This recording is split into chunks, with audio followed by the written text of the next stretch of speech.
네, 오늘은 스가랴 5장, 6장 이렇게 하겠습니다. 스가랴 5장에는 여섯 번째 환상이랑 일곱 번째 환상이 나와요. 그리고 스가랴 6장에는 이제 마지막 여덟 번째 환상 이렇게 나옵니다. 네, 스가랴 5장 1절입니다. 내가 또 고개를 들고 보니 내 앞에서 두루마리가 날아가고 있었다. 네, 요게 지금 여섯 번째 환상이에요. 두루마리가 날아가고 있었다고 이렇게 아주 특이하죠. 이 두루마리는 사실 하나님 말씀이 적힌 두루마리죠. 근데 이제 이 두루마리가 날아가고 있대요. 그 천사는 내가 무엇을 보고 있느냐고 물었다. 내가 대답하였다. 두루마리가 날아가는 것을 보고 있습니다. 길이는 20자이고 너비는 10자입니다. 이렇게 써요. 두루마리가 날아가는 것을 보고 있고. 그러니까 하나님 말씀이 지금 날아간다는 건 뭔가 가만히 있는 게 아니고 뭔가 지금 실행되고 있고 집행되고 있고 뭐 이런 얘기잖아요. 근데 길이가 20자고 너비가 10자라고 했어요. 이거는 솔로몬 성전의 현관 크기와 같대요. 그러니까 성전의 그 문, 현관의 크기가 길이가 20자, 너비가 10자 이렇다고 하거든요. 이게 굉장히 큰 거죠, 사실은. 여기서 20자라고 했는데 이게 규빗이거든요. 20규빗, 너비는 10규빗. 이래서 길이가 9m, 너비는 4.5m니까 이거 엄청 큰 거죠. 근데 이게 지금 크기가 중요한 게 아니고 성전의 현관 크기와 동일하다는 것은 이게 그러니까 하나님의 임재, 하나님으로부터 나오는 어떤 말씀이라는 거죠. 그는 나에게 이렇게 말하였다. 이것은 온 땅 위에 내릴 저주다. 두루마리 한쪽에는 도둑질하는 자가 모두 땅 위에서 말끔히 없어진다고 씌어 있고 두루마리 다른 쪽에는 거짓으로 맹세하는 자가 모두 땅 위에서 말끔히 없어진다고 씌어 있다.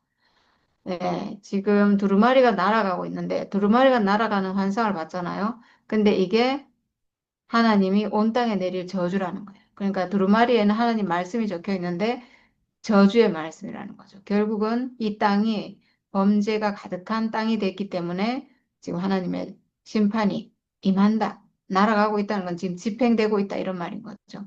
그래서 한쪽에는 도둑질하는 자가 모두 땅 위에서 말끔히 없어진다. 도둑질하는 자는 사탄이겠죠. 하나님 입장에서 볼 때. 하나님을 대적하는 세력, 도둑질했잖아요. 하나님의 형상인 이 사람을 도둑질해서 자기가 가져가 버렸잖아요. 그 세력을 말하고 거짓으로 맹세하는 자는 거짓으로 그러니까 선악과 먹은 사람이라고 해야 되겠죠.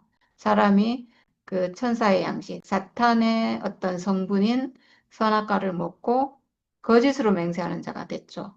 그래서 그 거짓과 도둑질하는 자와 거짓으로 맹세하는 자를 땅에서 말끔히 없애겠다. 이런 저주를 내린다는 거예요.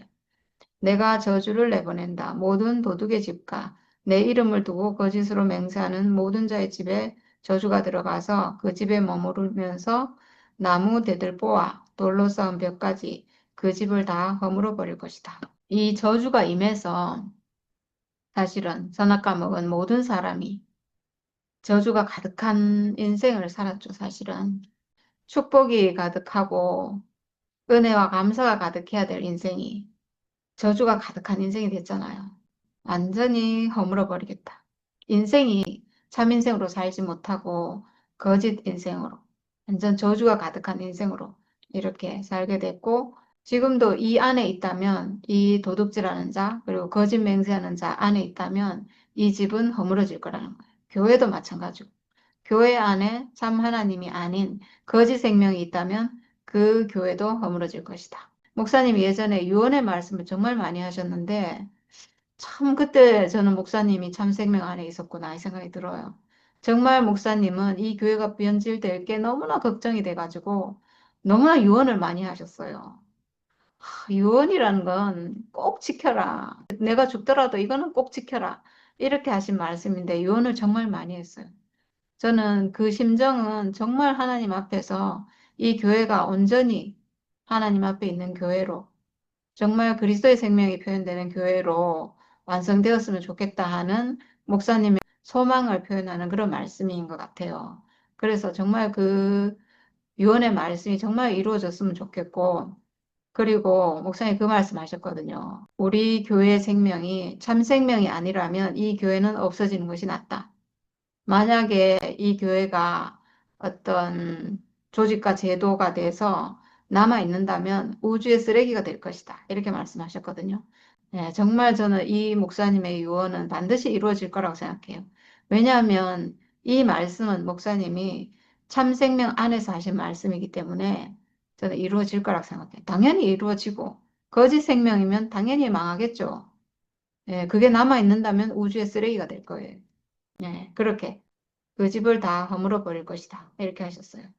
그 다음에 이제 5절부터는 일곱 번째 환상이 나와요. 내게 말하는 천사가 앞으로 나와서 나에게 고개를 들고서 가까이 오는 물체를 주의해 보라고 했다. 그러니까 지금 뭔가 어떤 물체가 눈앞으로 이제 가까이 막 다가오고 있는 걸 보는 거죠. 근데 주위에서 보라고 이렇게 했어요. 그것이 무엇이냐고 내가 물으니 그는 가까이 오는 그것이 곡식을 넣은 뒤주라고 일러주면서 그것은 온 땅에 가득한 죄악을 나타내는 것이라고 하였다. 여기 곡식을 넣는 뒤주라고 했어요. 뒤주라고 예전에 뭐 쌀도 넣어놓고 이런 뒤주가 있었는데 여기 지금 뒤주라고 번역했는데 이거는 에바예요. 에바. 아마 개역 개정에는 에바라고 돼 있을 건데, 에바는 부피를 재는 단위고, 우리는 대가 있고 말이 있고 막 이렇잖아요. 여기는 에바가 있어요. 에바는 바구니란 뜻이고, 22리터 정도니까 굉장히 많은 양이 들어가는 곡식을 넣는 에바죠. 그러니까. 근데 그게 온 땅에 가득한 제약을 나타내는 거라고 했는데, 그 성경에서는 어떤 대라고 말하는 에바, 그리고 저울추, 이걸 굉장히 중요하게 생각해요. 왜냐하면 이거는 기준이 되는 거니까. 기준. 뭔가 건축을 한다면 기준이 있어야 되고, 뭘 재려면 어떤 기준이 있어야 되잖아요. 정확한 기준. 정확한 대와 정확한 저울추를 굉장히 중요하게 말하고, 그리고 이게 이제 거래할 때, 이거는 아주 기본적인 이 정직, 이게 흔들려 버리면 모든 게 그냥 엉망진창이 되어 버리잖아요. 그래서 이걸 굉장히 중요하게 얘기하는데, 그래서 이 사람을 재는 돼, 저울, 이거는 예수예요, 예수. 예수가 기준이 돼야 되거든요. 그러니까 여기서 지금 곡식을 넣는 에바라고 한다면, 곡식은 하나님으로부터 오는 어떤 축복이라고 한다면, 축복을 담는 그릇, 결국은 사람이죠. 사람이 하나님의 어떠함을 담는 그릇인데, 그러니까 이 에바, 디주는 사람이에요. 이 사람은 의로운 것을 담아야 될 도구였죠, 원래는. 근데 지금 우리가 선악과 먹고 엉뚱한 걸 담아버렸잖아요. 불의한 걸 담는 그릇이 돼버렸어요. 그러니까 여기 지금 곡식을 넣는 디주를 말하면서 온 땅에 가득한 죄악이라고 하고 있어요. 그러니까 정의를 담아야 될 그릇이었는데, 하나님을 담아야 될 그릇이었는데, 이게 변질돼서 죄악을 담는 그릇이 돼버린 것을 상징하는 거죠. 그러니까 이 사람이 하나님의 성품을 담아야 되는데, 하나님의 형상인데, 빗나가서 선악과를 먹고 사탄을 담는 그릇이 돼버린 것을 지금 상징하는 거죠. 그래서 죄악의 몸이 돼버렸다. 이걸 말하고 있어요. 그리고 그 뒤주에는 납으로 된 뚜껑이 덮여 있었다. 내가 보니 뚜껑이 들리고 그 안에 여인이 앉아 있는 것이 보였다. 예, 납으로 된 뚜껑이 덮여 있었다는 건 온 땅에 가득한 죄악이라고 했잖아요. 그러니까 이건 심판이 불가피한 거죠. 심판이 있을 수밖에 없고, 그래서 납으로 된 뚜껑이 덮여 있는 거예요. 이건 무조건 심판이에요, 그냥. 그리고 뚜껑이 들리고 그 안에 여인이 앉아 있는 걸 보았다 이랬는데 굉장히 특이한 환상이죠. 그 바구니라고 하는 에바 안에 여인이 이렇게 앉아 있고, 여기서는 지금 이 여자를 들어가지고 어떤 비유를 하고 있어요. 그래서 저는, 물론 뭐 성경에서 여자를 굉장히 부정적으로 많이 쓰긴 해요. 근데 왜 하필 또 여자라고 했을까? 다른 뭐 짐승이 앉아 있었다고 할 수도 있고, 그럴 수 있는데, 여기 지금 그 제약을 말하는 여인이 여기 지금 있고, 뒤에는 보면 또 하나님의 의를 행하는 또 여자가 나와요. 그러니까 여자를 들어서 뭔가를 지금 표현하고 있는데, 마치 에바가 의를 담는 그릇이었다가 지금 제약을 담는 그릇이 됐잖아요. 그러니까 이 여자도 마찬가지인 것 같아요. 이 여자는 사실 하나님 앞에 사람은 여자잖아요. 그러니까 하나님 앞에 있는 여자여야 되는 거죠. 하나님의 아내고 하나님의 신부인 여자가 돼야 되는데 지금 에바 안에 앉아있는 이 여자는 제약을 상징하잖아요. 그 음녀를 상징하는 거죠. 하나님 앞에 있는 여자가 아니고 그 사탄 앞에 있는 여자, 사탄의 표현체가 된 사람. 그러니까 참 남편인 하나님 앞에 있는 것이 아니고 거짓 남편인 선악과, 사탄, 세상 앞에 있는 여자를 비유하는 그래서 여자를 들어서 지금 이렇게 말하고 있는 것 같아요. 천사는 나에게 그 여인이 제약의 상징이라고 말해주고는 그 여인을 뒤주 속으로 밀어넣고 뒤주 아가리 위에 납뚜껑을 눌러서 덮어버렸다. 제약이니까 거기에 심판하는 납뚜껑을 덮고 이제 영원한 심판이라는 거죠. 영원한 심판. 무적행이라고 할 수 있겠죠. 예. 그리고 나서 또 여자가 나오는데, 이제 뒤에 나오는 여자는 하나님께 쓰이는 여자로 이렇게 나와요. 내가 또 고개를 들고 보니 내 앞에 두 여인이 날개로 바람을 일으키면서 나타났다. 그들은 학과 같은 날개를 가지고 있었다. 그들은 그 뒤줄을 들고 공중으로 높이 날아갔다. 네, 이것도 참 희한한 광경이에요. 진짜 재밌죠? 이게 재밌어요. 그 에바 안에 제약을 상징하는 여자가 앉아있고 납뚜껑을 덮고 그거를 또 두 여자가 학과 같은 날개를 가지고 있는 두 여자가 들고 공중으로 높이 날아갔다. 의로운 여자, 그 하나님 앞으로 회복된 여자, 그러니까 하나님의 아내요 신부인 여자 이걸 상징하겠죠. 결국 누구겠어요? 이 사람은 여기서는 지금 학과 같은 날개를 가지고 있으니까 어떤 천사의 형상일 건데 실제로는 예수죠. 예수 그리스도. 하나님 앞에 참 사람인 예수. 그 예수가 죄를 없이 했잖아요. 사람의 죄를 없이 하는 어린 양. 예수가 사람의 모든 죄를, 사람 안에 있는 선악과를 완전히 가지고 가서 없애버렸잖아요. 내가 내게 말하는 천사에게 저 여인들이 그 뒤주를 어디로 가져가느냐고 물었다. 그가 나에게 대답하였다. 바빌로니아 땅으로 간다. 거기에다가 그 뒤주를 둘 신전을 지을 것이다. 신전이 완성되면 그 뒤주는 제자리에 놓을 것이다. 이렇게 했어요. 이걸 가지고 바빌론 땅, 여기 신할 땅이라고 돼 있는데 여기가 어디냐 하면 바벨탑이 세워진 곳이에요. 그러니까 우리가 거역의 땅, 하나님을 대적하는 땅, 뭐 이렇게 말할 때 바벨론 이렇게 하죠. 바벨론성, 세루살렘과 바벨론성 뭐 이렇게 말하는데 여기는 이제 죄악, 우상 숭배, 본거지, 악의 소굴 뭐 이렇게 말할 수 있어요. 그러니까 죄악이 원래 가야 될 곳으로 간다 이런 의미인 거죠. 이 죄악이 원래 자리로 돌아갈 것이다. 원래 자기 본래 자기 자리로 돌아갈 것이다. 그 제약이 자기 자리로 돌아가고 나면 유대 땅은 어떻게 돼요? 유대 땅은 제약이 사라지고 거룩한 백성으로 회복될 것이다. 이런 의미죠. 제약이 이제 뒤주석에 갇혀가지고 거기서 들고 날아가 버렸잖아요. 그러니까 이제 이 이스라엘 땅에는 제약이 없다. 그래서 하나님 백성으로 회복된다. 이런 환상을 본 거예요. 네. 이 환상도 예수 안에서 완전히 이루어지는 그런 일이죠.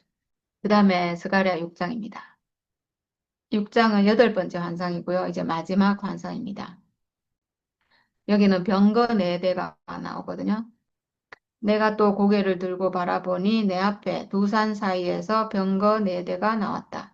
두 산은 노쇠로 된 산이다. 네, 여기도 노쇠로 된 산이 나와요. 노쇠는 무조건 심판이고 두 산 사이에서 나왔다는 것은 하나님의 심판이라는 거죠. 여기가 지금 얼마나 제약이 가득하면 두 산이 있는데 산은 하나님이 오시는 곳, 뭐 이런 걸 의미하는데 이 땅이 지금 얼마나 제약이 가득하며 이 산 자체가 노쇠로 된 산이래요. 그러니까 하나님이 그냥 이 땅은 심판할 수밖에 없다 이런 말이죠. 하나님으로부터 나오는 게 전부 그냥 심판이다. 심판하지 않으면 하나님이 오실 수 없다 이런 뜻이니까 예, 그만큼 제약이 가득하다 이런 말이죠. 병거 네 대가 나왔는데 첫 번째 병거는 붉은 말들이 끌고 있고 둘째 병거는 검은 말들이 셋째 병거는 흰 말들이 넷째 병거는 얼룩말들이 끌고 있었다. 말들은 모두 건장하였다. 네. 네 가지 색깔의 말들이 나오는데 요거는 요한계시록에 가면 똑같이 나와요. 계시록 6장에 흰 말, 붉은 말, 검은 말, 거기는 청황색 말 이렇게 나와요. 여기는 지금 붉은 말, 검은 말, 흰 말, 얼룩말 이렇게 나와요. 내가 내게 말하는 천사에게 그것이 무엇들이냐고 물었다. 그 천사는 나에게 대답하였다. 그것들은 하늘의 내 영이다. 온 세상을 다스리는 주님을 뵙고서 지금 떠나는 길이다. 네. 주님 앞에 섰다가 주님 앞에서 어떤 명령을 받고 지금 온 세상을 심판하려고 떠나는 거죠. 예, 지금 떠나는 길이다. 임무 수행을 하기 위해서 지금 떠난다는 거예요. 세상을 심판하기 위해서 가는 거죠. 계시록에 나오는 말들도 세상을 심판하기 위해서 나가는 말들이에요. 검은 말들이 끄는 병거는 북쪽 땅으로 떠나고 북쪽에는 아수르 바벨론이 있어요. 흰 말들이 끄는 병거는 서쪽으로 떠나고 서쪽은 블레셋이 있죠. 얼룩말들이 끄는 병거는 남쪽 땅으로 떠난다. 남쪽에는 이집트가 있어요. 근데 여기 붉은 말이 어디로 가는지 말이 없어요. 근데 지금 이 말들이 병거 4대가 온 사방으로 가는 거기 때문에 온 세상을 심판하러 가는 거기 때문에 붉은 말은 동쪽으로 가지 않았을까 이렇게 생각할 수 있고 그러니까 온 사방으로 하나님의 심판이 이른다는 거죠. 그 건장한 말들이 나가서 땅을 두루 돌아다니고자 하니 그 천사가 말하였다. 떠나거라 땅을 두루 돌아다녀라. 병거들은 땅을 두루 돌아다녔다. 천사가 나를 보고 소리를 치면서 말하였다. 북쪽 땅으로 나간 말들이 북쪽 땅에서 내 마음을 시원하게 하였다. 네, 뭔가 흡족했다는 건데 북쪽에는 아까 아수르 바벨론이 있다고 했죠. 바벨론이 페르시아에 멸망했잖아요. 그래서 하나님의 심판이 성취됐다. 이렇게 본다는 거예요. 그래서 마음이 시원하게 되었다. 이렇게 표현하는 것 같아요. 주님께서 나에게 말씀하셨다. 너는 사로잡혀간 사람들 곧 헬데와 도비아와 여다야에게서 예물을 받아라. 그들이 바빌론에서 와서 지금 스바냐의 아들 요시아의 집에 와 있으니 너는 오늘 그리로 가거라. 너는 은과 금을 받아서 그것으로 왕관을 만들고 그것을 여호사닥의 아들 여호수아 대제사장의 머리에 씌워라. 이렇게 했어요. 바벨론에 사로잡혀 갔다가 포로 기한에서 사람들이 돌아왔잖아요. 그 돌아온 사람들 가운데 이 사람들에게서 금과 은 예물을 받아오라고 했어요. 이 사람들이 누구냐 하면 바빌론에서 돌아올 때 고레스 왕이 하나님의 성전을 지으라 하면서 그 느부갓네살 왕이 그 예루살렘을 점령할 때 그 성전에서 가져온 기물이 있어요. 그거 이제 다시 다 돌려줬어요. 금그릇, 은그릇 막 이렇게 다 돌려줬는데 그 돌려준 항목이 에스라 1장에 아주 자세하게 나오거든요. 뭐 금접시가 30개, 은접시가 1000개, 금 대접이 30개, 은 대접이 410개, 그 밖에 뭐 많은 그릇들 이렇게 해서 금, 은 그릇이 모두 5,400개 이렇게 많이 가져왔다고 돼 있거든요. 그래서 그 금과 은을 받아가지고 왕관을 만들라고 하고 있어요. 왕관을 만들어서 특이하게 이 왕관을 여호수아 대제사장의 머리에 씌워라. 이렇게 하고 있어요. 그러니까 왕관을 쓴다는 건 왕이란 얘기잖아요. 근데 지금 제사장의 머리에 씌우라고 돼 있어요. 우리 생각에는 왕관이니까 왕의 역할을 하고 있는 스룹바벨에게 씌워야 되지 않을까 싶잖아요. 근데 스룹바벨에게 씌우라고 하는 게 아니고 대제사장 머리에 왕관을 씌우라 이렇게 하고 있어요. 대제사장인데 왕 같은 대제사장이라는 말이겠죠. 네. 그래서 이 구절은 왕 같은 대제사장이신 예수 그리스도 메시아를 상징하는 말씀이에요. 대제사장이 뭐냐면 하나님 앞에 있는 진실한 사람의 위치에 있는 사람이에요. 참 사람인 거죠. 이 대제사장이 하나님 앞에 있는 참 사람으로 딱 셌으면 그 사람은 하나님이 쓸 수 있는 형상, 하나님의 후사요 상속자인 그 사람으로 회복되고 하나님의 기름 부음이 있고 그 사람은 하나님의 성품을 표현하는 사람, 하나님 말씀을 표현하잖아요. 그래서 이 사람은 왕으로 쓰이는 거예요. 그래서 참 제사장의 위치에 있으면 왕이 되는 거거든요. 그래서 왕관을 씌운다는 이게 맞는 거죠. 사람이지만 하나님의 형상으로 하나님의 권위를 표현하는 사람이니까 왕인 거죠. 그래서 왕 같은 대제사장인 거예요, 이 사람. 지금 구약에는 왕과 제사장이 나눠져 있지만 이게 예수 안에서 완성이 되죠. 왕 같은 대제사장이. 그리고 너는 그에게 이렇게 말하여라. 나 만군의 주가 이렇게 말한다. 이 사람을 보아라. 그의 이름은 새싹이다. 그가 제자리에서 새싹처럼 돋아나서 주의 성전을 지을 것이다. 이렇게 했어요. 지금 이 새싹은 지난 시간에도 얘기했지만 나무가 잘려지고 그루터기만 남았어요. 그러니까 지금 이때가 스가랴 시대가 이스라엘은 완전히 망한 때잖아요. 왕도 끝나고 이제 다윗의 후손으로 왕위가 이제 끝났잖아요. 끝나고 그러니까 잘려진 거죠. 그래서 그루터기가 됐어요. 이 그루터기에서 그 뿌리는 살아남아 있기 때문에 여기서 새로운 가지가 난 거예요. 새로운 가지. 땅에서 새순이 솟아난 그러니까 다윗의 후손에서 어떤 한 가지가 나올 것이다. 한 싹이 나올 것이다. 이게 이제 그리스도가 오실 것을 예표하는 그런 말씀인 거죠. 예수가 그래서 다윗의 후손으로 이렇게 오셨잖아요. 그가 제자리에서 새싹처럼 돋아난다. 제자리에서 새싹처럼 돋아났대요. 제자리에서. 아, 그러니까 여호수아가 대제사장인데 대제사장이라는 자리에 있죠. 근데 이 사람이 그 위치에 있으면 이 사람에게 왕관이 씌워져서 이 사람이 왕이신 그리스도로 쓰이잖아요. 말하자면. 그러니까 제자리에서 돋아난 거죠. 여호수아 대제사장이라는 그 사람에게서 왕이신 그리스도가 나오는 거예요. 실제로는 아마도 이 사람이 스룹바벨일 거예요. 이 사람이 성전을 짓기 때문에 왕이신 그리스도를 예표하는 사람이 지금 스룹바벨이니까 여호수아 대제사장과 왕의 역할을 하는 스룹바벨 이렇게 볼 수 있는데 이 둘이 하나라는 거죠. 이 둘이. 그래서 여호수아 대제사장이 그 자기 위치에 있으면 왕관을 쓰는데 이 사람은 왕이신 그리스도. 결국은 스룹바벨이 돼서 성전을 건축한다는 거죠. 왕과 제사장, 여호수아와 스룹바벨인데 이게 실제 안에서는 대제사장이 자기 위치에 있으면 왕관을 쓰고 왕이신 그리스도로 이렇게 쓰여진다는 거예요. 예, 그래서 이게 예수 안에서는 하나로 통일이 되죠. 그래서 어쨌든 제자리에서 돋아난다는 거예요. 이게 또 우리에게도 적용이 돼요. 우리는 지금 하나님 앞에 설 때는 아무것도 아닌 육체로 사람으로서요. 죽음의 운명을 가지고 이 죽음을 가지고 하나님 앞에 딱 서거든요. 하나님 앞에 하나님 저는 죽는 운명 가진 사람입니다. 저는 천사를 부러워할 존재가 아니고 하나님 형상으로 지어진 사람입니다. 하고 제사장으로 하나님 앞에 서는 거예요. 서는 즉시 하나님이 그 사람에게 왕관을 씌우고 하나님의 후사요 상속자로 하나님 딱 쓰시는 거예요. 그러니까 나라는 사람이라는 그 자리에서 새싹처럼 새 사람이 그리스도인 새 사람이 돋아난다는 거죠. 그러니까 죽음의 자리에 있으면 바로 부활이 나오는 제사장의 자리에 있으면 바로 왕이 나오는 이렇게 된다는 거예요. 그래서 제자리에서 새싹처럼 돋아난다는. 근데 이 사람이 주의 성전을 지을 것이다. 이 사람의 목표는 하나님의 성전을 건축하는 거예요. 하나님이 오시는 성전, 하나님이 오시는 땅, 하나님이 오시는 사람. 결국은 이 사람이 성전이 되고 이 한 사람 한 사람이 모여서 하나님의 나라가 되는 거죠. 네, 이렇게.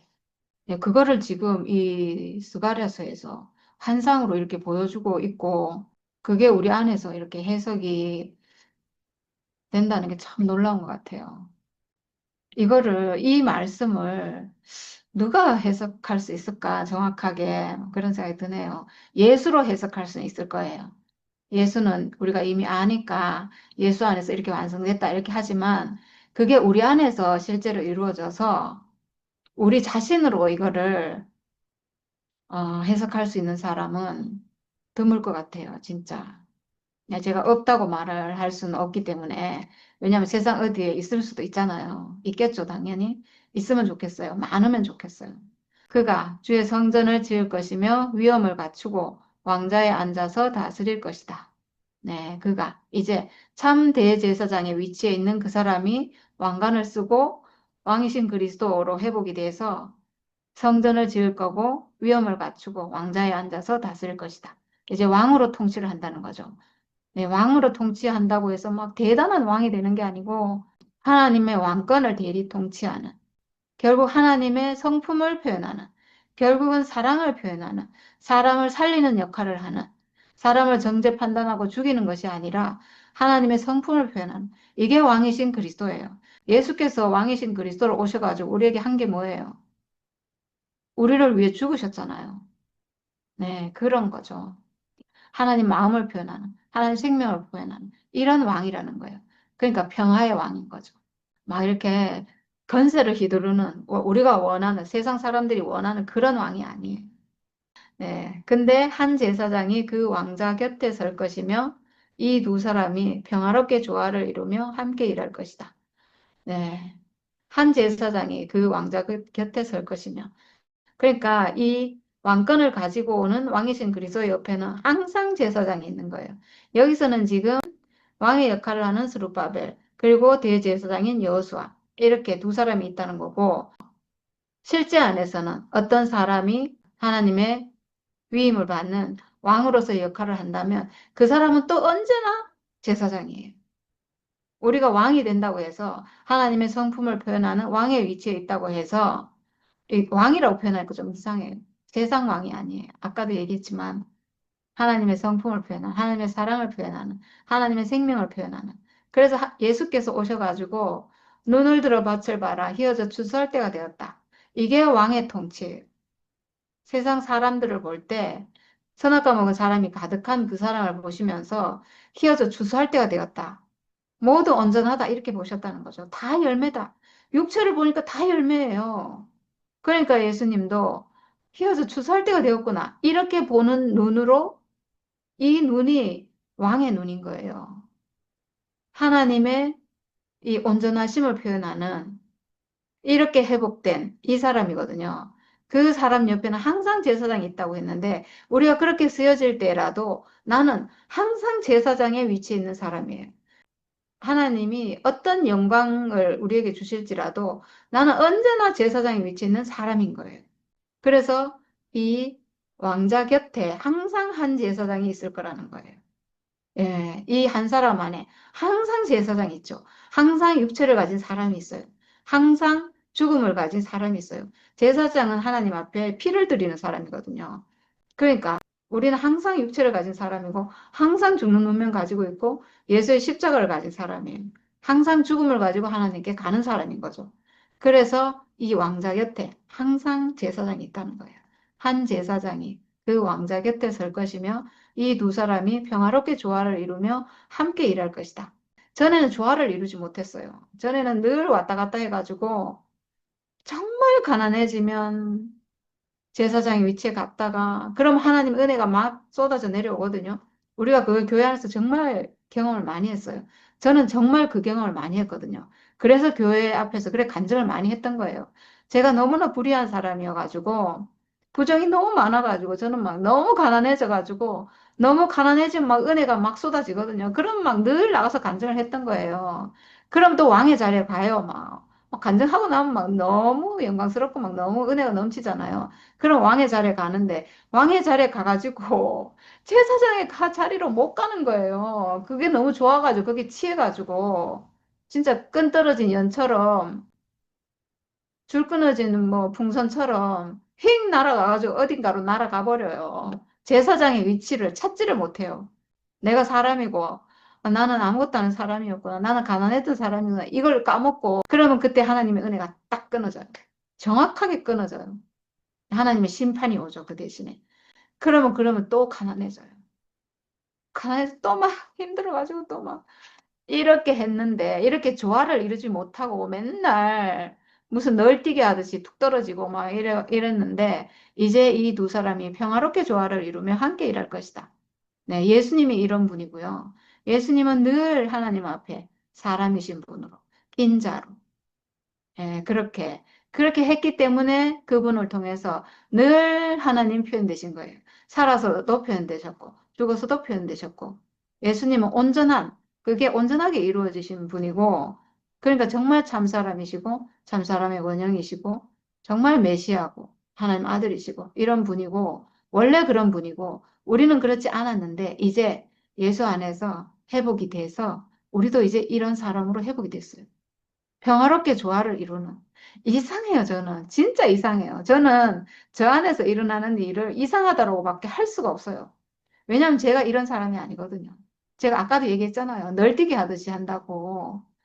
툭 떨어졌다가 툭 올라갔다 떨어졌다 올라갔다. 이거를 막 미친 듯이 하는 사람인데, 왜 지금은 이 두 생명이 제 안에서 조화를 이루어가지고, 제가 제 안에서 어떤 막 어떤 영광이 있을지라도 제가 올라가지 않고, 그리고 정말 제가 아무것도 아닌 사람의 위치에 가도 내려가지 않고, 낮아지지 않고, 네, 목사님 그 말씀 많이 하셨잖아요. 올려도 올라가지 않고, 내려도 내려가지 않고. 정말 맞는 말씀이에요.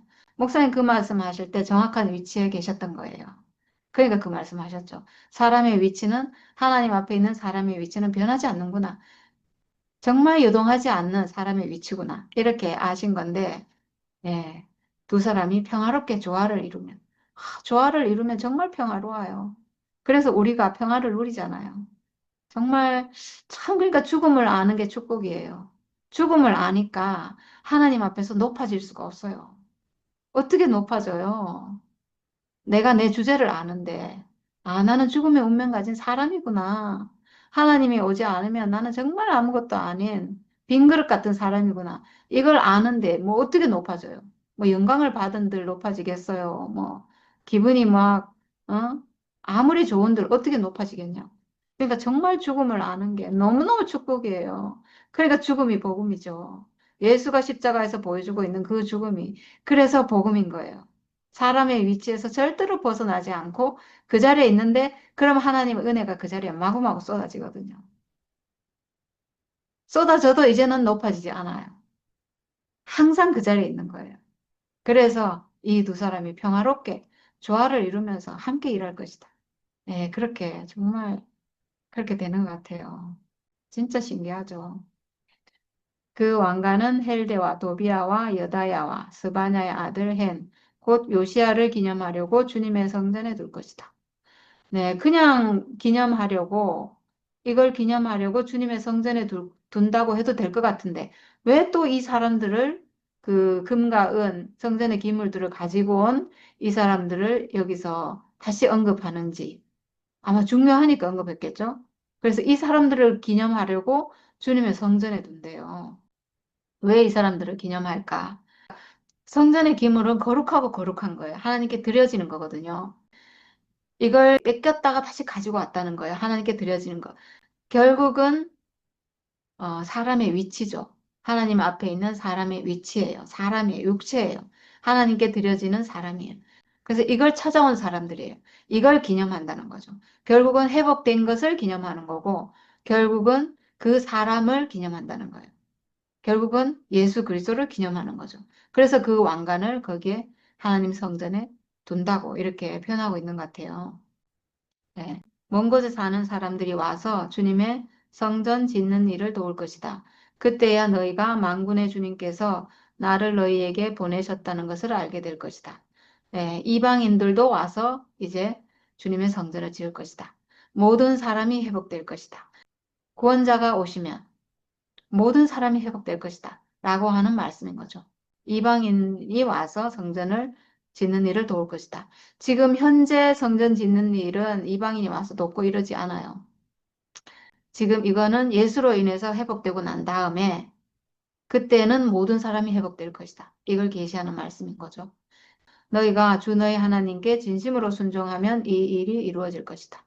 네, 마지막으로 이렇게 말씀하고 있어요. 모든 말씀을 하시고 마지막에 진심으로 순종하면 이 일이 이루어질 것이다 라고 말씀하고 있어요. 당연히 그렇겠죠. 진심으로 순종하면 당연히 이루어져요. 근데 지금까지 이 사람들이 진심으로 순종할 수가 없었어요. 못하잖아요. 선악과 들어온 사람이 어떻게 이게 돼요? 아무리 하려고 해도 안 되고 9번 하다가 마지막 10번째 순종 못하면 끝이고 이렇게 됐잖아요. 그러면 또 거역하고 범죄하고 이렇게 됐는데 사실은 이 말은 이런 어떤 순종이나 이런 말씀들은 순종하는 사람으로 회복되면 이런 뜻이에요. 순종할 수 없는 사람이 순종하려고 아무리 해도 안 되잖아요. 좀 하다가 실패하고 우리가 해봤잖아요. 우리도 얼마나 말씀 따라 살고 싶고 얼마나 순종하고 싶고 하나님을 위해서만 얼마나 살고 싶었던 사람이에요. 날마다 기도하고. 근데 안 되잖아요. 안 돼요. 결정적인 순간에 안 돼요. 아무리 하다가도 마지막에 안 돼요. 우리는 그래서 실패한 사람들이거든요. 그래서 이 말씀은 순종하는 사람으로 회복이 되면 어떤 사람이 되면 순종하는 사람으로 회복이 돼요. 예수의 십자가, 그 죽음의 운명을 회복하면 순종하는 사람이 돼요.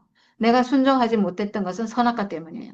내 생각, 나를 위해 살고자 하는 어떤 마음, 세상을 추구하는 마음, 천사를 부러워하는 마음, 이것 때문에 안 됐는데 내 안의 선악과가 멸해지면 결국은 예수의 십자가를 회복하면 내가 하나님 앞에 있는 하나님밖에 없는 사람으로 회복돼서 하나님이 나에게 오시기만을 내가 원하는 사람이 돼요. 그 사람은. 네, 우리가 지금 경험하고 있잖아요. 그렇게 되면 이 사람은 진심으로 순종하게 되고 그러면 그 일이 이루어질 거라는 거예요. 네, 이렇게 모든 말씀이 우리 안에서 이렇게 알아지고 해석되고 이렇게 되는 게 정말 너무 감사하고 스가랴 6장까지 해서 8가지 환상을 봤는데 이게 우리 안에서 신약 안에서 이 구약에서 예언하신 말씀이잖아요. 구약에서 환상으로 지금 그 계시하신 그 말씀인데 이 메시아가 오실 것에 대한 이 예언의 말씀이 이제 메시아가 오셨고 그리고 우리 안에서 그 복음이 회복돼서 이렇게 다 해석이 되고 알아진다는 게 정말 너무나 큰 은혜고 축복입니다. 네, 감사합니다. 네, 너무 잘 정리가, 이해가 잘 되도록 그렇게 이야기 된 것 같습니다. 네, 오늘 뭐 앞에 두루마리 얘기가 하는데, 야, 하필이면 여기서 에바 안에 여자가 갇혔다. 또, 그것도, 다른 여자 두 명이 안에 갇힌 것 같다가 이렇게, 뭐 어디로? 바벨론, 옮겨져. 바빌로니아. 바벨론선, 예, 그쪽으로 옮겼다.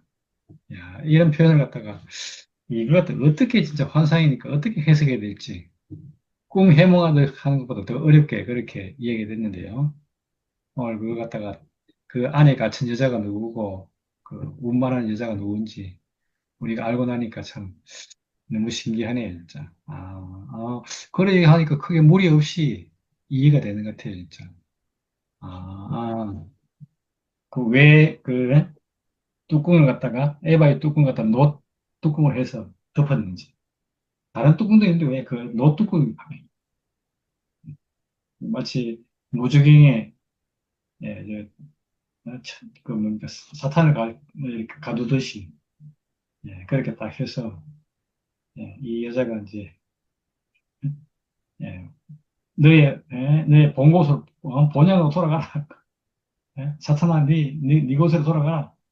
그러고 나니까 깨끗해지는 곳이, 이, 하나님 백성이 있는 곳, 예, 예, 이스라엘 안에는, 유다 안에는, 이제, 말하자면 죄악을 가진 여인이 없다는 얘기잖아요. 야, 그렇게 얘기하니까 참 너무 신기하네. 야, 그렇게 해서 하나님 나라가 깨끗해졌구나. 우리에게도 우리 안에 있는 죄악을 갖다가 이렇게 운반할 수 있는 그런 천사, 그 여인 두 명이 있다면, 예, 어떻게 우리 속에서도 우리 속에 있는 모든 사탄 선악과로 인한 죄를 다 가지고, 예, 선악과 가득한 선악과의 본산인 곳으로 가버리고 나면 우리가 깨끗한 사람이 되겠죠. 예, 그걸 상징하듯이 오늘 이야기를 갖다 그렇게 딱 하니까 너무 재밌네요, 진짜. 앞에 여자와 뒤에 여자가 다르구나. 예. 앞에 여자는 말 그대로 선악과로 인해 선악과를 가진 여인입니다. 뒤에 보면, 뒤에 여자는 사람인데 선악과가 없는 사람. 야, 우리 안에 선악과가 없이 정결케 되는 사람. 하나님의 일을 수행하는 사람. 야, 이런 사람이니까. 예, 말 그대로 천사 개념이죠. 앞에 사탄이라면 뒤에는 천사 개념입니다. 이게 운반하는 것도 앞에도 사람인데 타락한 사람과 뒤에 회복된 사람. 야, 예, 다른 말로 하면 정위치에 있는 사람. 아까 하나님 형상으로 쓰이는 사람. 이 사람이야, 이 사람. 예, 같은 사람에 의해서 이 이루어진다는 게 너무 신기하네요. 예, 그래서, 그 얘기를 듣는데 참, 이 말을 하기 위해서 이렇게 동화 같은 얘기를 가지고 와서 이야기를 하는구나. 오늘 그래 보이니까, 이렇게 하나님께서 어떻게 하든지 우리에게서 이 선악과 사탄, 죄악, 이런 것 갖다가 없애려고 하는 그 마음이 얘기를 통해서 확 보이죠. 그래서, 이야기는 이야기인데, 아, 하나님의 그 인생을 향한 하나님의 그 어떤 마음이 확 느껴지는 것 같아요. 네, 그러니까, 이제가, 그, 뭐라 합니까, 이거, 네, 구약 성경 마지막 부분에 예언자에 와서는, 이게 이제 앞에서 아무리 해봐도 안 되니까 내가 직접 하겠다 그런 얘기를 했잖아요. 그래서 사람들에게 어떠함을 요준하지 않고 오늘 이 이야기처럼 하나님이 직접 이렇게 죄 문제를 처리해주는 오늘 그런 분이 얘기 나오는데, 야, 우리에게도 마찬가지로 메시아 그리스도가 와서 우리 구원자가 와서 그로 인해서 우리가 구원을 받았다. 이래 되는 그런 얘기로 우리가 딱 이렇게 연결될 수 있는데, 그런데 아무리 누가 와서 내 속에 있는 뭐가 꺼냈다 해도 나 자신을 보면 여전히 옛사람과 비슷해 보이잖아요. 그래, 이 문제를 어떻게 할 것일까? 야, 그거 좀 복잡해 보이는데, 다음 이야기가 또 그렇게 또 연관돼서, 또 이야기가 되니까 참, 이것도 참 재밌네요. 그러니까. 뭐, 네 마리 말 이야기 나오는데, 의미가 다 있겠죠. 계시록에서는 이것도 의미를 붙이는데, 이 하나님의 경륜이라고 이렇게 하는데, 자, 여기서 또 보니까 이 네 마리 말, 그 말이 사방으로 흩어지잖아요. 그러니까, 그리고 나서 이제, 바벨론으로부터, 바벨론을 가져간 어쩌면 그 성전의 기물을 바벨론으로 가져갔으니까, 그걸 다시 이제 회복하는 거예요. 회복. 그래서 여기 회복이라는 의미도 아주 재밌는 게, 사람이 선악 까먹고 타락했는데, 이 사람을 회복하는 그런 의미도 좀 있는 것처럼 보이고, 그래서 야, 그 멸류관을 만들어 쓰는데, 여기서 또 재밌는 게, 아까도 얘기했지만, 왕에게 안 씌우고 왜 제사장에게 씌우는가. 야, 오늘 그 의미가 더 이렇게, 이 구절을 보니까 탁 그렇게 의미가 있네요. 회복된 사람은 뭘로 회복되는가? 왕으로 회복되는 것보다도 제사장으로 회복되는 겁니다.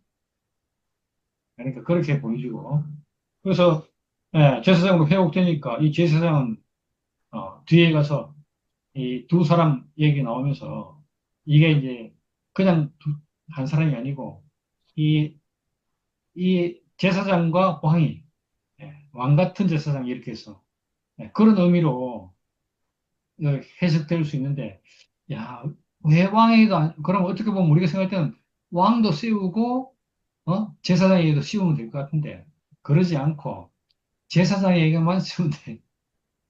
그 의미가 뭐겠습니까?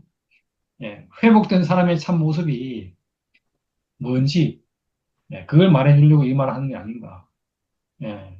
그러니까, 이게 이제 이렇게 되니까 뒤에 와서는 이 제사장인데 왕 같은 제사장으로. 그렇게. 왜?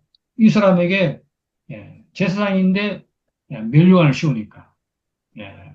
그러니까 그런 의미로.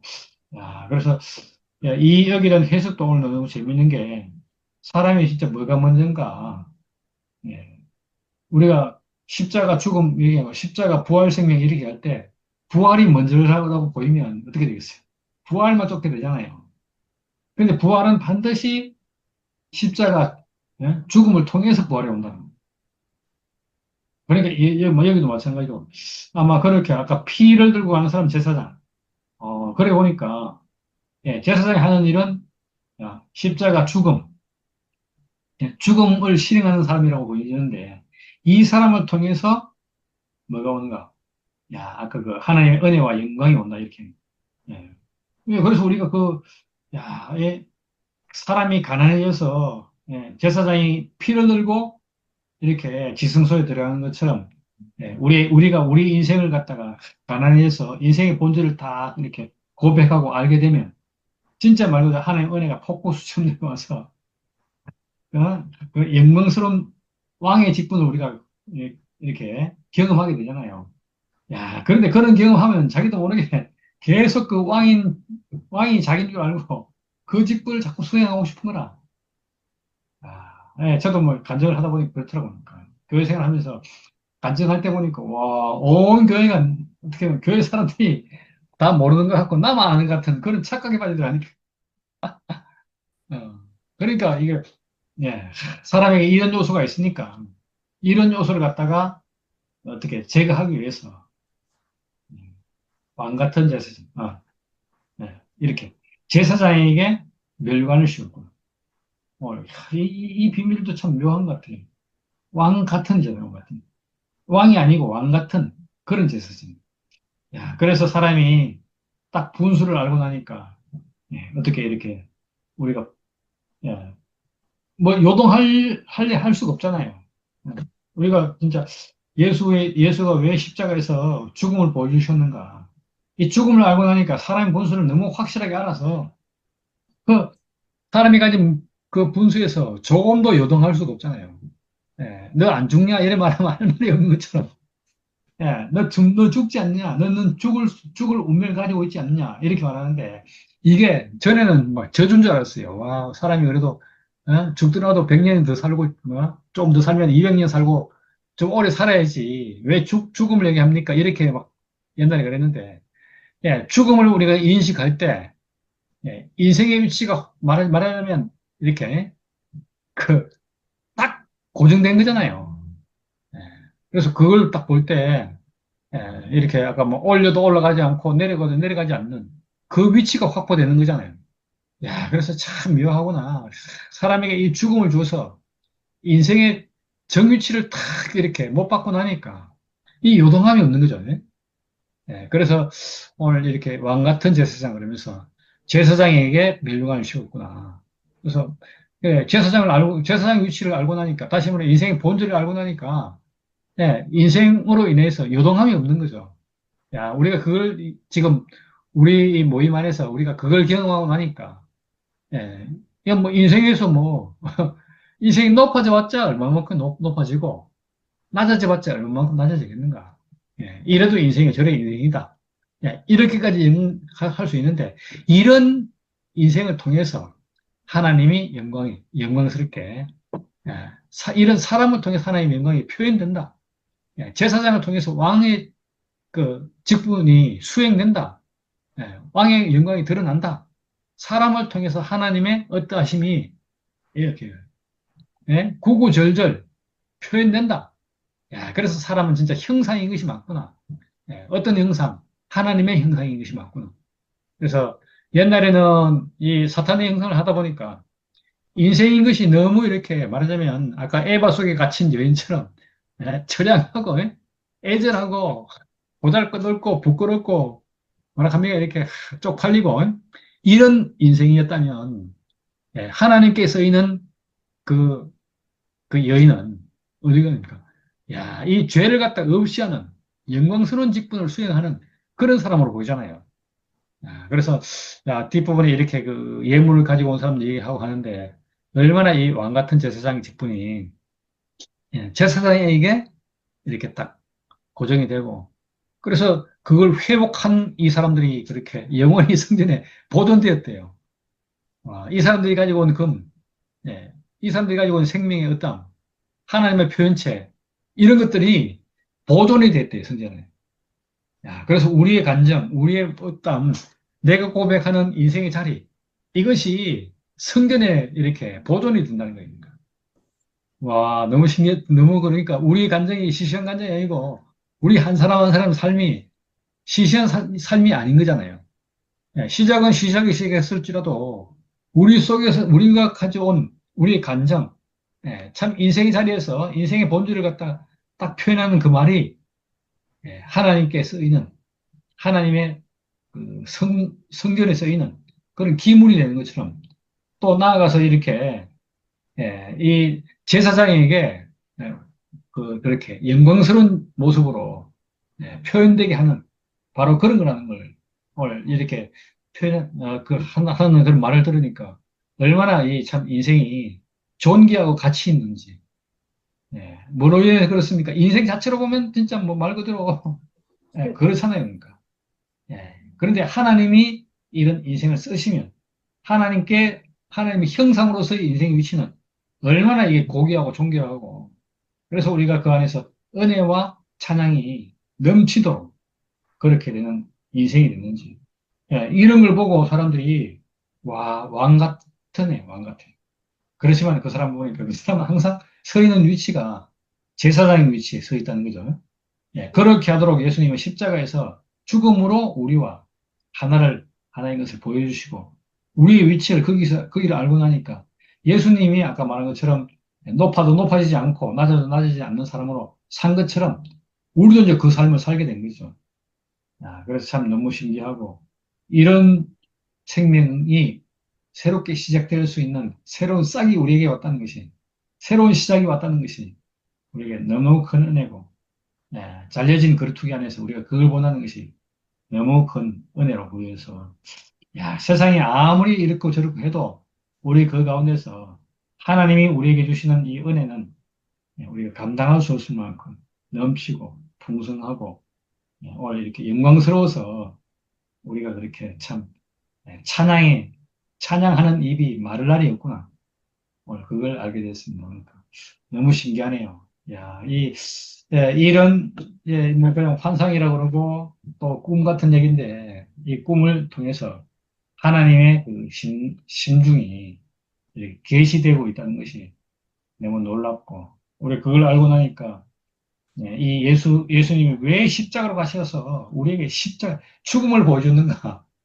오늘 그의 죽음을 보여주고 죽음을 우리의 본질이라고 명확하게 알도록 한 것이 얼마나 큰 은혜인지 다시 그렇게 생각해 보도록 하네요.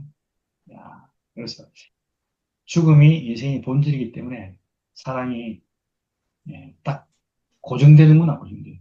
육체를 가지고 육체도 고정되는데 육체의 죽음 이러니까 더 확실하게 고정이 되잖아요.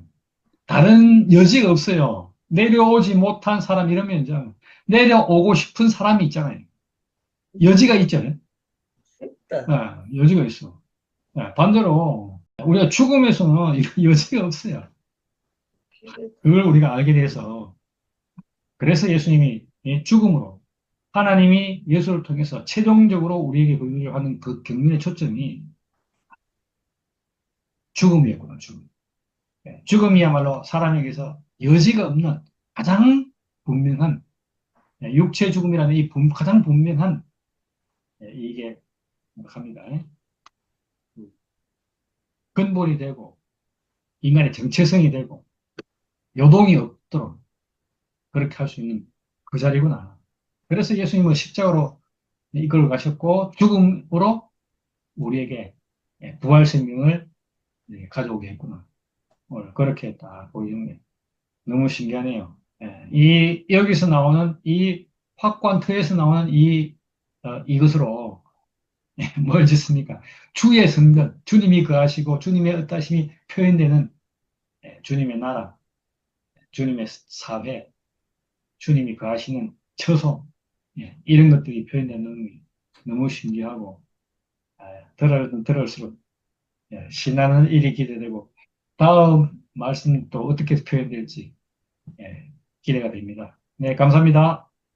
아멘. 여기 왕 같은 제사장, 이것도 참 왕 같은 제사장을 이렇게 표현을 해갖고, 왕 같은 제사장이라 하면 우리가 그냥 왕 같은 제사장이라 하는 그것만 더 알 것이 아니고, 우리가 참 하나님한테 순종의 회복의 자리를 가면은 우리 자신이 왕 같은 제사장이라는 말이지. 진심으로 순종을 하면, 순종에 우리가 지금 우리는 회복설을 많이 하잖아. 진짜 이 순종의 회복이 되면은 이건 다야. 더 없어. 왜 그러냐면 순종의 회복이 안 되면은 뭐 어디 걸리가 그 선악과가 또 남아가지고 말해서 또 애를 먹고 계속 이리 하는데, 이 하나님께서 우리가 완전히 순종의 회복이 딱 되면은 이거는 참 왕 같은 제사자를 할 수도 있고 뭐 다 표현을 할 수 있는 것 같아.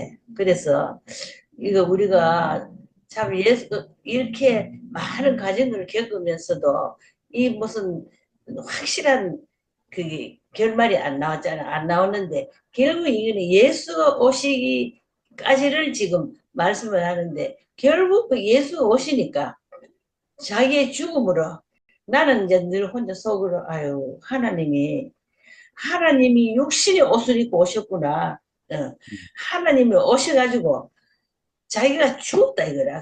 인간들 앞에서 자기가 그 죽고 그 죽음을 우리한테 보여주신 거라. 그 죽음을 우리가 보니까, 아니, 우리도 같은 죽음의 이 운명을 가지고 너무 우리가 아는 거라. 거기서 우리가 회복이 된 거지. 그러기니 제사장도 보니까 늘 성전으로 가도 피를 가지고 가고 막 험한 짓을 해도 사실 회복이 안 됐잖아. 그랬는데 정말 그 예수가 십자가에서 죽음을 보여주심으로 해서 이 모든 것이 하나님이 진짜 기뻐 받으시는 이 죽음, 이것으로 온 인류, 모든 인류를 다 구원하고 여기서 아멘. 언제까지 나오는 거. 그러기니 저기 순종의 회복이라 하는 말, 그게 오늘 크게 들리는 나한테. 순종의 회복이 맞다. 우리가 그냥 순종한다는 말은 이건 일률적으로 말은 많이 하는 단어지만은 그게 아니고 정말 우리 죽음의 운명을 가지고 하나님 앞에 순종으로 나가는 이 순종의 회복만이, 이거는 참 하나님이 기뻐하시는 거고 하나님이 기대하시는 거고, 이것이 다 하나님이 그 회복으로 이루어진 것. 오늘은 참 이것으로 고래 알아지는 걸 아멘. 배우겠습니다. 이래서 참, 야, 참 우리가 순열이가 자기 그 과정을 다 겪어 나왔는데 여기에 책에 말씀이 있듯이 이대로 하나하나 다 겪어 나왔다가 난 또 깜짝 놀라겠네. 가만 생각을 하니까, 야, 참 맞다. 이제 순열이 또 옛날에 또 간증했는 걸로 혼자 생각해도 그 여사 듣고 여사로 받는 기라 그 자기 자신은 그때 굉장히 거를 내가 보니까 그래 참 이리 올라갔다 내려갔다 올라갔다 내려했다 하는데, 이야, 이게 참 마지막에 이 순종의 회복이 딱 되는 그 자리에 딱 가서 보니까 모든 것이 다 이루어지고 하나님의 승리를 드렸다 하는 이것이, 야, 오늘 완전히 너무너무 참 새롭고 또 정기 말 못하나 신기하고 좋고, 참 우리가 이게 참 이 회복의 자리에서 이 순종의 회복의 자리에서 날마다 하나님을 부르는 감사하고 살아야 할 사람으로, 그래서 너무 감사합니다. 주님 찬양합니다. 아멘. 이렇게밖에 간증을 아유, 너무 좋습니다. 너무 좋다, 언니야. 그 언니 순종했잖아. 우리도 순종하면은 내 마음은 아니지만 그래도 내 마음을 굴복시켜가지고 그래 내 뜻은 뭐 내 뜻은 죽고 이제 그 순종한다 이렇게 받아들이고 그렇게 했었는데 이제 우리가 이제 그 살아보니까 그게 어느 날은 진짜 속에서 마그마 끓이기네 그게 되더나 순종이 말이야 기전에 막 맹맹맹 도는데 뭐 화산 폭발하듯이 폭발하겠네 내가 말랐고 니한테 순종하는데 뭐 안 되더라고 나도 맞아, 다 안 되지. 안 되는데 운명을 모르면 안 되는 기고.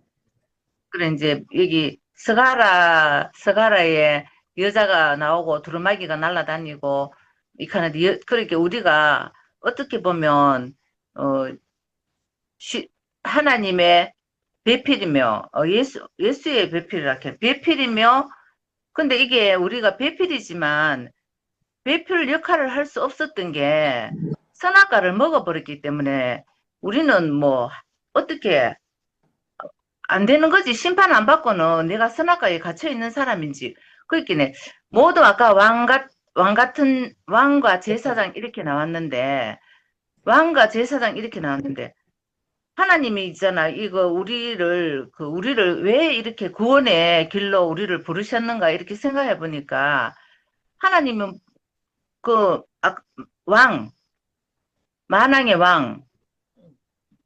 왕과 제사장 왕하면 거는 왕은 모든 만물을 다 다스리는 거. 그렇게 뭐 보이는 있잖아. 물질도 있지만 보이지 않는 영적인 것까지도 다 다스리는 그런 왕으로 성경이 표현되어 있는 것 같고 또 제사장도 뭐 제사는 우리 제사장은 우리 구약의 어디고 사마귀가 광야에서 계속 제사 지났잖아. 하목제 무슨 제 하면서 그 제사장이 지냈고 그러면 예수는 또 제사장이라고 했잖아요. 대제사장. 그 제사장의 의미도 이렇게 보니까 들으면서도 무슨 마음이 들었나마. 하나님이 분명히 있잖아. 나를 지었을 때는 분명히 이유가 있어갖고 지었는데 당신의 목적이 있어서 모든 만물을 다 만들어 놓고 마지막에 이제 가장 이제 중요한 건 이제 자기 아내, 그러니까 우리가 회복되면 아내고 그 아내는 또 아들, 내 하나가 아들이 되기도 하고 이렇게 변하더라고. 아내고 신부고 뭐 이렇게 변하는 그 과정은 내가 상세히 뭐 표현은 못하겠다마는 그런데 이제 뭐를 회복시켰나? 온 만물을 다시 나누고 뭐를 회복했나? 나는 나를 잃어버렸어. 선악과한테 내가 납치돼 가버렸어. 그 나는 내를 몰라. 왜냐면 눈 떠보니까 나는 이미 납치돼 있는 상태에서 눈을 뜨니까 나는 도대체 내가 누군지 몰라. 하나님은 너무너무 애타는 거라. 아무리 우리를 가르쳐 주려고 너는 내 자식이다. 너는 네가 지금 너는 말하자면 죄로 살고 있다. 모든 표현은 나를 통해서 표현되는 모든 것은 사악한 죄밖에 표현이 안 되지. 선을 행해도 하나님 보시기에는 그게 하나님이 받을 수 없는 재물이었지. 그래, 모든 것이 다 그랬는데 내가 누군지 하나님한테 내가 누군지 하나님 가장 소중한 있잖아. 사람을 마지막으로 지으시고 창조를 완성하셨는데 그만 사람이라는 게 이 사탄한테 뺏기고 나니까 나도 내를 몰라. 죽어도 모르는 나를 갖다가 모르지. 나도 그렇지. 인생이 우리가 그런 말만 성경이 이렇게 복잡하게 써놨는 게 나는 오히려 더 이상한 느낌도 들고 왜 이렇게 복잡하게 써놨노. 뭐 딱 따지고 보면 만물 지어놔놓고 사람을 하나님이 쓰려고 딱 지어놨는데 우리가 사탄한테 딱 뺏겨가 우리가 내를 도대체 모르니까 아무리 착하고 선하고 순종하려고 해도 그 존재 자체가 순종이 아니니까 순종이 안 되지. 결국은 있잖아. 내가 너를 끝까지 쫓아가리라. 너를 끝까지 네가 바다 밑에 숨을지라도 네가 별 어디에 숨을지라도 내가 나를 아무리 속여도 나는 내 자신으로 살지 않았다는 게 결국은 드러났는데 그래서 예수님이 우리의 존재를 나는 내 존재를 회복해준 예수님이 난 말만 하면 그 예수님이 너무 감사한 게 예수님은 우리에게 어떤 역할을 했는가 하면은 암만 말해도 못 알아듣는 나를 내 참 원형 사람의 원래 하나님이 사람을 지은 그 원형인 나를 예수 자신의 죽음으로 보여준 거라. 그래서 나는 내가 죽음으로 표현되는 거는 뭔가 하면은 그렇게 보면은 예수도 죽음을 갖고 있고 나도 죽음을 갖고 있는 피조물은 자연스럽게 누구나 다 죽음을 갖고 있는 운명인데 예수 자신이 갖고 있는 그 죽음으로 모든 있잖아. 만물을 갖다가 다 회복하는 구원의 죽음이었고 나는 그러니까 단번에 성소에 들어가셨느라 이랬는데 예수 한 사람의 죽음을 보고 나는 뭐를 찾았나마 나도 예수와 똑같은 육체를 가지고 예수와 똑같은 죽음 있는 운명을 가지고 있는데 바로 죽음 있는 이 육체가 바로 하나님 아들이었구나. 난 그걸 발견했거든. 죽음 있는 육체가 하나님 아들이었구나. 근데 그러니까 나는 육체가 바로 참 존재였고 참 나였고 참 나를 회복하고 나니까 이게 딱 찾아지니까 모든 있잖아. 내게 일어나는 내 현실에서 일어나는 복잡한 이 상황들이 다 나는 왕처럼 이제 다스려지는 사람으로 되고 또 이제는 어떤 데는 내가 이제 대제사장으로 역할은 없지. 나는 내 죽음은 다른 사람한테는 내 죽음이 효과가 없으니까 죽음이 설사 있다 할지라도 내가 죽음 있는 운명이라 할지라도 그러나 예수와 나는 똑같은 육체고 똑같은 죽음이라 하는 이거는 한 자리잖아. 똑같은 자리잖아. 그래서 우리가 말씀 들으면서 그런 생각이 드는 게 우리가 이제 제사장이 돼가지고 다른 사람한테 화목제를 만들 수 있고, 아까 이게 제사장으로서 역할도 우리가 하는 사람이구나. 우리가 옛날에는 이런 거를, 이게 바로, 하나님이 우리에게, 우리를 쓰시고자, 이렇게 쓰시고자 우리를 지었구나. 그렇게 만물을 다 지은 이유가, 우리가 진짜 너무너무 웃기는 게, 잘 살고 잘 먹고 좋은 신랑 만나도 인생이 허무하고 허전했는데, 우리가 그렇게 끝나려고 그렇게 하려고 태어난 인생이 아닌데, 인생이라 하는 게 이렇게 진짜 짧잖아. 짧고 한데도 그렇게 죽을 뻔했는데, 우리 인생을 갖다가 하나님이 우리 인생을 지은 이유가 너무나 분명하고, 우리를 지어놔놓고 자기가 쓰려고 만드는 것도 너무나 분명하고, 우리가 이제 우리의 참 존재인 육체가 회복 딱 되고 나니까 정말 하나님께 쓰이고 이 성경에 나오는 만물을 다스리는 왕처럼, 또 왕이면서 또 화목제물도 되고 뭐 번제도 되고 뭐 제사가 여러 가지 있더라고. 그런 제사장으로서 우리가 하나님께 쓰여주는구나. 실제로 그렇게 쓰이고 있잖아. 그래서 나는 어떤 죽음보다도 정말 예수가 십자가에서 못 박히고 돌아가시면서 그 한 분의 죽음이 하나님과 나와 완전히 깜깜해 오고 갈 수 없는 깜깜한 뚜껑이 있잖아.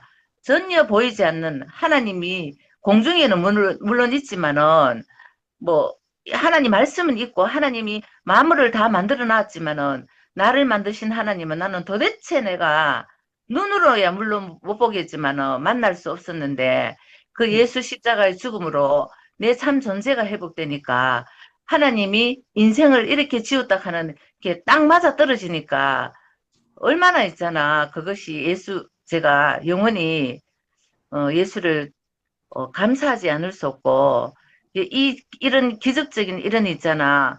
우리한테 구원이 이루어진 것이 너무 감사하고, 내가 이거 무슨 우연하게 이래 보니까 어떤 글이 하나 슬쩍 보이는데, 이런 사람을 찾는다 하는 기라. 구약에서도 그리스도를 방향으로 잡아서 말씀하는 교회가 있으면 연락 좀 해주세요. 신약에서도 예수를 중심으로 말하는 사람이 있으면 연락해 주세요. 이런 글이 하나 올라오더라고. 그런 글이 하나 올라오더라고. 많은 사람이 모든 것을 다 가지고 하나님을 믿지만은 이게 내가 믿고 하나님을 믿어도 내한테 이렇게 이게 바로 이게 하나님의 완성인가 하면 참 있잖아. 험하고 억지로 있잖아. 그 말을 들고 있어야 되는데 정말 우리에게는 그런 있잖아. 그런 이제 그 물음표 자체가 완전히 완성돼 버렸잖아. 더 이상의 의문이 없는 그 의문의 율법이 이제 이 육체로 나타나니까 우리가 얼마나 감사한지 우리 식구 비록 적지만은 너무나 만족스럽고 간증은 너무 잘 못하지만은 마음속으로는 하나님 내 입이 더딜지라도 하나님이 제게 역사한 제 존재가 회복되어지듯이 저로 말미암아 다른 분에게도 이 존재가 하나님 하신 일이 완성되기를 바라는 그런 마음으로 간증을 했으면 좋겠다 하는 그런 마음이 생기더라고. 그래서 우리 주님 감사합니다. 그 아멘. 사람한테 연락해, 언니. 못 찾는다. 지나가 버려. 답을 가져와. 못 어디서 찾는다. 찾아? 텔레그램에서 봤던가. 찾아봐. 우리 찾고 있네. 가져가. 이 답을 해줘야지. 바로 여기 있다고. 그래, 여기 있는데. 이거 가르쳐줘야지, 참말로. 아이고, 진짜 그걸 찾는 사람이 있다니. 그래, 놀랍다. 그렇게 말하더라고. 참말로. 그 모든 초점은 응. 우리가 예수를 통해서 열려져야 되지. 성경의 모든 초점도 예수를 향해서 방향 지시가 되어 있고, 아멘, 아멘. 구약도 신약도 예수 안에서 완성되기 때문에 내가 찾아보기는 한번 찾아볼게. 네, 진짜. 놀라운 소리다, 참말로. 참, 이 복음이 어딘가로는 흘러가야 되는데, 가겠지. 이 참 복음이, 진짜 복음이.